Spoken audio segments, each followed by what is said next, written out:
Just a day before Tuesday's U.S. presidential election, Democratic presidential candidate Kamala Harris held campaign in Michigan on Sunday, while her Republican opponent Donald Trump will visit 3 battleground states in the East.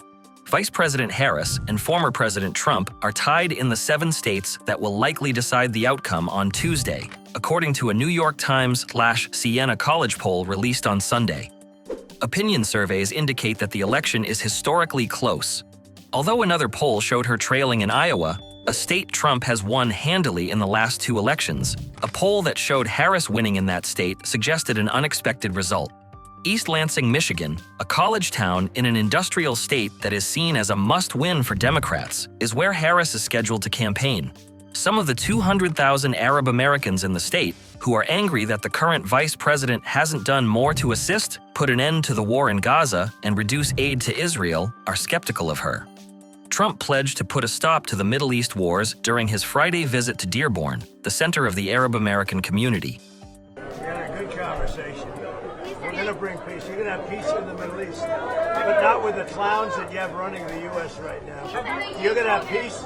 You're going to have peace in the Middle East, and they should have peace in the Middle East, but not with the clowns you have in the Middle East. Let me tell you, what you have people in the Middle East that aren't doing their job, and you have people in the U.S. that aren't doing their job, and when they get it together, when they get it right, you're going to have peace in the Middle East. In an effort to rally the rural voters who comprise a significant portion of his constituency, Trump is scheduled to address rallies in 3 smaller cities.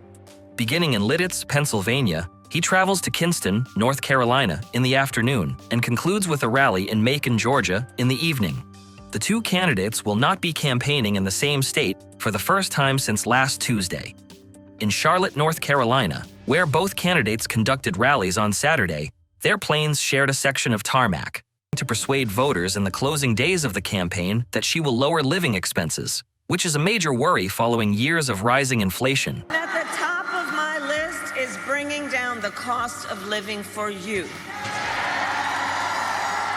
That will be my focus every single day as president. I will give a middle-class tax cut to over 100 million Americans. She has also urged Americans to put Trump's divisive political style behind them, calling him dangerous and unpredictable. In Charlotte, on Saturday, she declared that, in this election, they've a chance to end 10 years of Donald Trump's attempts to make us scared of one another and divided, adding they've done with that. And we have an opportunity in this election to turn the page on a decade of Donald Trump trying to keep us divided and afraid of each other. We're done with that. We're done. We're exhausted with it.